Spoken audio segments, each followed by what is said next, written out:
siin, sa dagat at bundok, sa simaya, sa langit pumaka, may dilag kang tula at awit sa paglayang minamahal. Ang kisang... Magandang araw mga kababayan. Ito na naman po ang News That Matters at ating panonoorin dito sa video na to. Pagbibigay respeto dito kay former Senate President Manong Juan Ponce Enrile mga kababayan. Pero bago tayo tumulak, huwag nyo munang kalimutan i-share, like, subscribe para updated po tayo sa mga kaganapan dito sa ating bansa mga kababayan. Eto, tumulak na po tayo dito sa pagbibigay respeto kay dating Senate President Manong Juan Ponce Enrile mga kababayan. Salute! The former President, Honorable Gloria Macapagal Arroyo, will now deliver her eulogy.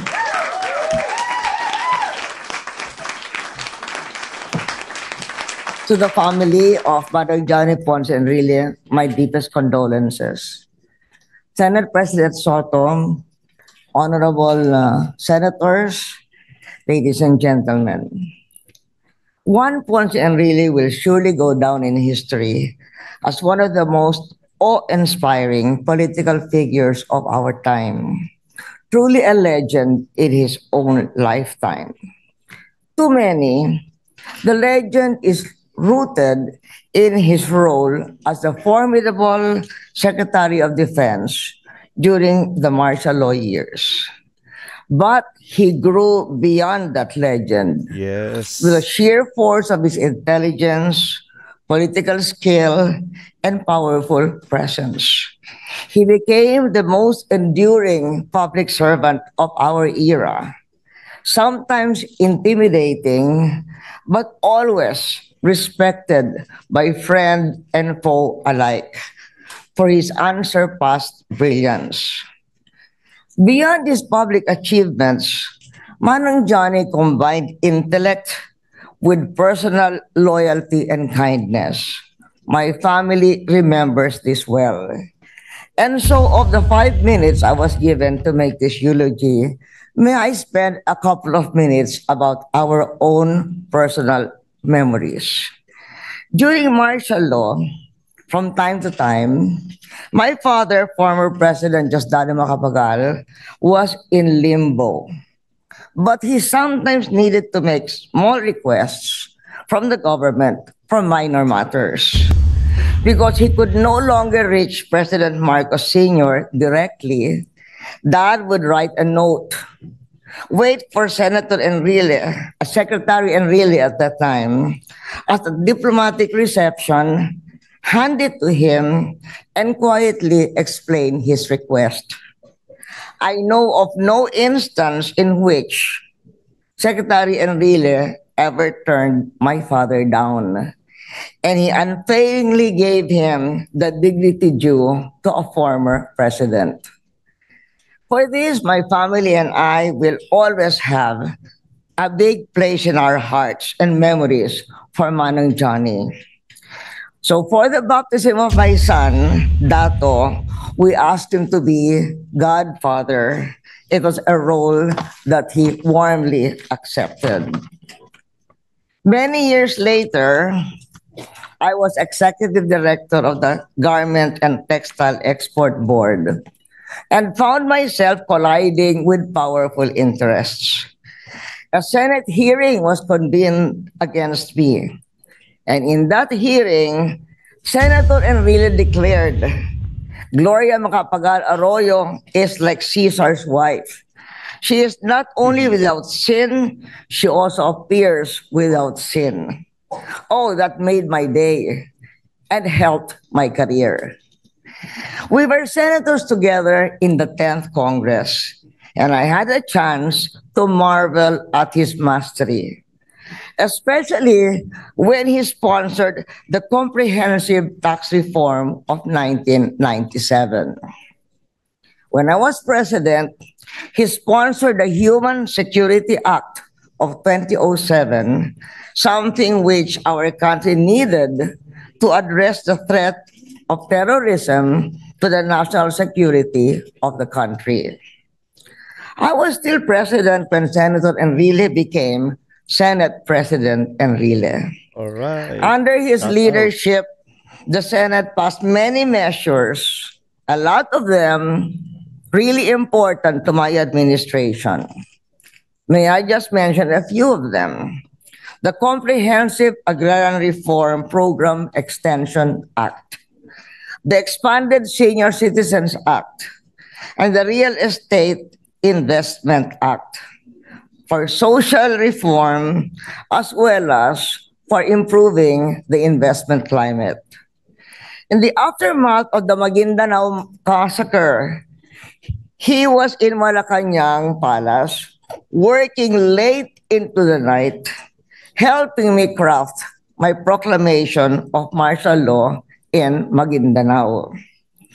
Manang Johnny lived many lives in one lifetime. Successful lawyer, bank chairman, insurance commissioner, customs commissioner, finance secretary, justice secretary, defense secretary, batasang pambansa member, congressman, senator, senate president, and finally, chief presidential legal counsel. Few Filipinos have served the Republic in so many capacities across so many eras with such longevity and impact. The sharpness of his mind matched his longevity. Even in his later years, he stayed intellectually awesome, arguing with precision, recalling history with detail, and offering counsel grounded in decades of experience. He was, up to the end, a statesman of rare endurance. His clarity of thought and force of will continued to shape national discourse well into his twilight years. As we bid farewell to Manang Johnny Ponce Enrile, Secretary, Senate President, we remember not only the legend that he became, but also, for my person and my family, the man of loyalty, depth, and humanity behind the legend. His imprint in our nation and the lives he touched will endure. May a grateful nation remember him with respect and appreciation. Manong Johnny, rest in peace and thank you. Iyan po yung speech ni Madam former President Madam Gloria Arroyo. Maraming salamat po Madam sa iyong pagbibigay respeto dito kay Manong Johnny. The Honorable Robin Hood Padilla will now deliver his eulogy. A'udhu billahi minasyaitanir rajim. Bismillahirrahmanirrahim. Alhamdulillah rabbil alamin. Bismillahi wassalatu wassalamu ala rasulillahi. Assalamualaikum warahmatullahi wabarakatuh. Pagpupugay po at pagsaludo sa bayani ng Inang Bayang Pilipinas, Juan Ponce Enrile. At akin pong pakikiramay sa pamilya, kay Ma'am Katrina, at pakikiisa po sa aming ginoong tagapangulo, Senator Tito Soto, at sa amin pong dating Pangulo, Gloria Macapagal Arroyo, at sa lahat po ng mga senador at sa mga naging senador. Mga mahal kong kababayan, sa maiksing panahon po, ako po ay nagkaroon ng personal na karanasan sa ating bayani. Ito po yung panahon na ako po ay naging senador. Naalala ko pa po nung panahon na kami po ay nakakapasok pa sa Malacanang. Ako po ay kanyang pinatawag. Ako po ay laging nasa gilid-gilid lang. Pero nung panahon na yun, ako po'y pinahanap niya sa kanyang aide. Nagulat po ako. Ang sabi ng aide niya, pinatawag ka ni Enrile. Natakot po ako. Sabi ko, bakit kaya? Ako po'y pumunta, siya po'y nakaupo sa gilid. Meron po siyang magandang pwesto sa tabi ng pintuan. Pinaupo po niya ako. Sabi niya, meron ka mga panukala. Opo, alin po doon? Gusto kitang makausap. ngayon po ba, wag dito maingay, sabi niya. Pupuntahan mo ako sa bahay. Lalo po akong natakot sa bahay niyo po. O kailangan tayong mag-usap. So, pagkatapos po ng ilang araw, dumating po ako sa kanyang bahay. At doon po, nagulat po ako, lahat po ng paborito kong kakanin, yun po ang kanyang hinanda. Isa po kagulat-gulat dahil nagtatanong po siya siguro sa aking mga kasama kung ano po yung aking paborito. Nung nakaupo na po kami, sabi niya, ano ba yung mga panukala mo? Sabi, ito po, meron po akong Senate Bill 453. Ito po yung gusto ko po sanang gawing holiday, yung pong September 21, at kilalanin yung mga unsung heroes. Kumunot po ang kanyang noo. Ito po yung senyales para sa akin na magpaliwanag. Sabi ko sa kanya, alam niyo po, ako po ay dating komunista at hanggang ngayon ay sosyalista. Ako po ay namundok at naiintindihan ko po kung ano ang ipinaglaban ninyo noong September 21. At ako'y naniniwala po na sinagip po ninyo ang bayan para tayo po ay maging komunista. Sa haba po ng aking paliwanag, ang sabi niya po sa akin, alam mo ba, ang pinag-aaralan ko ngayon ay planets, space. Ganun po ba? Ako pinaguluhan dahil mula sa, napunta po kami sa space. Ang solar system, sabi niya, iisa lang yan. Maraming star system sa space, sabi niya. Di na po ako nakapagpigil. Sabi ko po, ano po ang ibig niyo pong sabihin? Sabi niya, iho, doon ka mula sa isang panukala mo.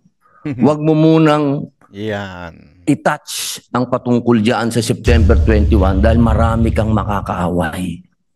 Ang pag-usapan nating dalawa, yung panukala mo na gusto mong amendahan ang konstitusyon. Yun, tutulungan kita. Pupunta ako sa Senado, gawin mo akong witness mo. Ang sabi niya sa akin, maraming nang mamaliit sa'yo, pero hindi kita mamaliitin. Palalakasin ko pa ang loob mo. Sapagkat iyaan, solid, ang pagpasok ng mga dayuhang mamumuhunan ang magsasagip sa ekonomiya ng Pilipinas. At ang pagbabalik sa parliamentary system ang kailangan ng Pilipinas. Alam niyo po, hindi po ako nabigo. Sapagkat nung dumating po ang hearing namin, siya po ang nag-iisa kong naging witness. At sa loob po ng 2 oras, wala po siyang ipinaliwanag kung hindi ang kagandahan ng papasukin natin ang ating mga foreign investors. At hindi lang po yun. Pagkatapos po niyang mag-witness sa akin, nung kanya pong 99th birthday, akala ko po tapos na po. Hindi po, personal po niya po akong tinawagan at sinabi niyang kailangan kang dumating sa birthday ko. Dahil meron tayong tipan na hindi ka titigil na maipasa yung pinangako mo sa aking panukala. Yan po ang aking hindi makakalimutan. Isang taong alamat, isang taong pag nasasabi po natin isang naglalakad na library, isang kasaysayan, hindi po siya napabilang sa mga nang maliit sa akin. Maraming salamat po. Mabuhay po kayo. Idol Robin Padilla, sa napakaganda mong inspirational, motivational mensahe dito kay sa dating Senate President na si Juan Ponce Enrile, mga kababayan. Ito po mga kababayan, pakinggan po din natin itong si Senator Jinggoy Estrada. Estrada and former First Lady. Would like to express our deepest condolences to the family of my mentor, Juan Ponce Enrile. Former President Gloria Macapagal-Arroyo, Senate President Tito Soto, my colleagues in the Senate, former colleagues here in the Senate, ladies and gentlemen, good afternoon. I am fortunate to have received from my Creator a longer time here on earth. That's longevity, not immortality. Those were the very words uttered by Juan Valentin Forganan, better known to the nation as Juan Ponce Enrile, JPE, or to us who were privileged to be close to him, simply Manong Johnny. Beyond the memes that attempted to parody the long, storied life of one of the most consequential political figures in recent history is a man who was, in truth, larger than life. And I am fortunate not only to have worked alongside him in the halls of this august chamber, but to have been mentored by him and given the rare chance to know him up close. Hindi kaila sa publiko ang pagiging malapit niya sa aming pamilya bago pa man kami nagkasama dito sa Senado. Makailang ulit niyang ipinamalas ang pagpapalaga niya sa amin, lalong-lalo na po sa aking ama. I can never forget him, nor repay him for this extraordinary act of kindness, he wrote in his memoir, recalling how my father insisted on accompanying him in a closed van on the way to the NBI headquarters sometime in February 1990 when he was arrested, just to make sure Manong Johnny was safe from harm and spared from further humiliation by a media crowd eager to capture his fingerprinting and mugshots. Yet, he did repay my father many, many times over, and that profound expression of gratitude extended even to us, his children. Kung noon ay dinamaya, ibinalik naman niya ito nung ako at ang aking ama naman ang inaresto at ikinulong. Isa siya sa mga kaibigan na nagpatunay at tumupad sa mga salitang walang iwanan. In the final hours leading up to my father's departure from Malacanang, hours marked by emotional farewells and deep political uncertainty, one person stood out and gave a crucial piece of advice. Amid a flurry of discussions and on the eve of our eventual leaving from the palace, Manong Johnny went there and told my father to remain strong, especially for our family. He then whispered and advised my father not to sign anything else except a prepared official statement which he had carefully read, reviewed, and approved, lest anything else be twisted as a resignation letter. That short but emphatic counsel proved vital, and it was one of the pillars upon which my father stood to show the nation that he was unjustly removed from office, that his departure from Malacanang was for no other reason than to avoid bloodshed. When the Arroyo administration assumed power, Manong Johnny was asked to help. He agreed, but with one clear condition, that he would never abandon my father, whom he considered as a dear friend. Sinabi niya, tutulong ako kung ano ang kaya ko para sa ating bansa. Huwag niyo lang ako palayuin kay Erap. Mas kailangan niya ako ngayon. That was Manong Johnny, a true and faithful friend indeed.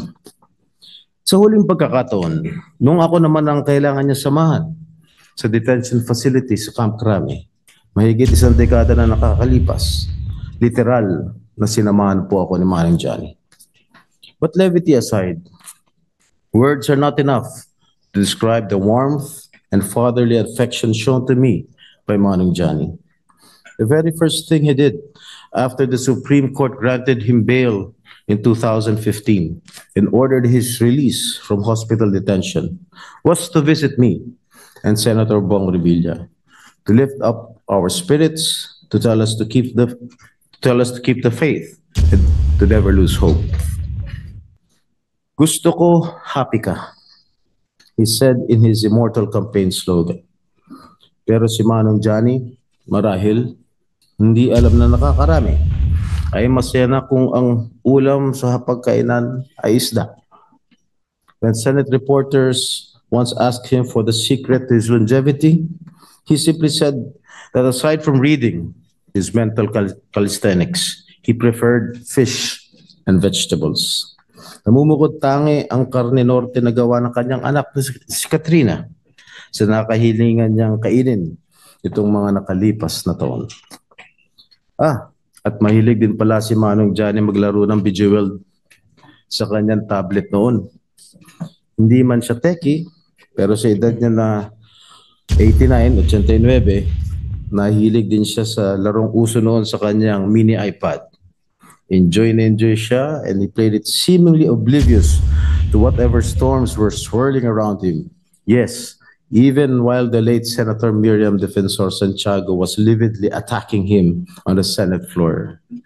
They were both colorful characters in their own peculiar ways.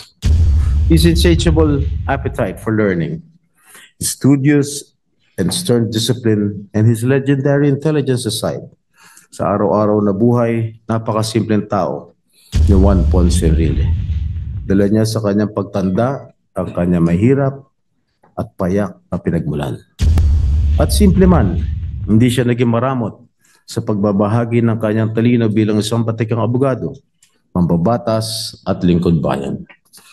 Isa ako sa makapagpatunay nito, lalo na nung ako'y nagsisimula pa lamang sa Senado. He once said, medyo mainit ang ulo niya nung araw niya, the Senate is not an institution for learning, not a classroom or a venue for teaching, but a constitutional body tasked with making weighty political and legal decisions. That is why a senator, whether veteran or neophyte, must always come prepared. That is one of the teachings imparted to me by Manong Johnny, one that I carry to this day.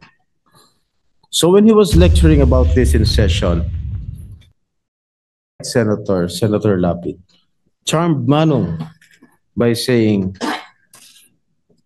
Mr. President, di po ba sabi niyo, problema mo, sagot ko?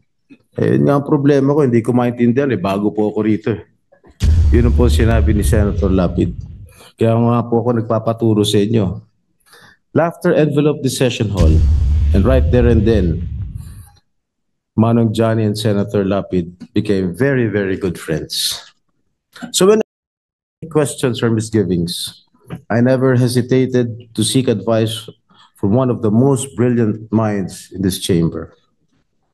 And he was always willing to share his thoughts. He was both a gentleman and a statesman par excellence. When he was about to be installed as Senate President in November 2008, some colleagues urged him not to allow the then Senate President to resign, instead force him out. Manong Johnny did not budge. He stood his ground and said they should leave it to him how he wished to treat a friend. And if they disagreed, he was prepared to forget about the change in the leadership. Such was the gentleness and character of Manong as a friend and a colleague, a side of him that not many have had a glimpse of.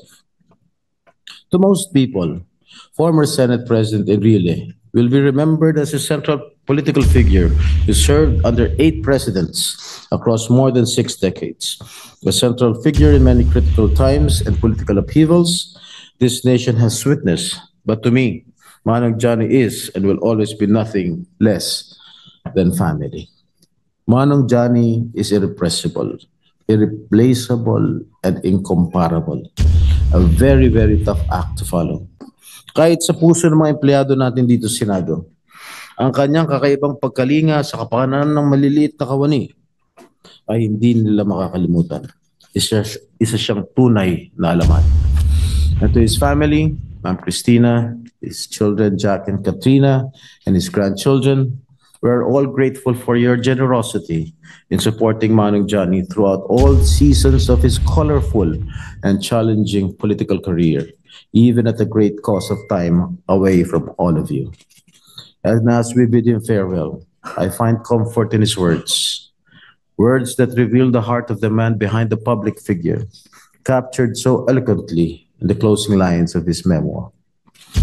I have been able to serve my country through all these decades of trials and uncertainty, and to have enjoyed the sweet and simple joys of a long and productive life is the best reward of all. Gone from our sight, but never from our hearts. Maraming salamat to my mentor, Manong Johnny. Hindi ka namin makakalimutan.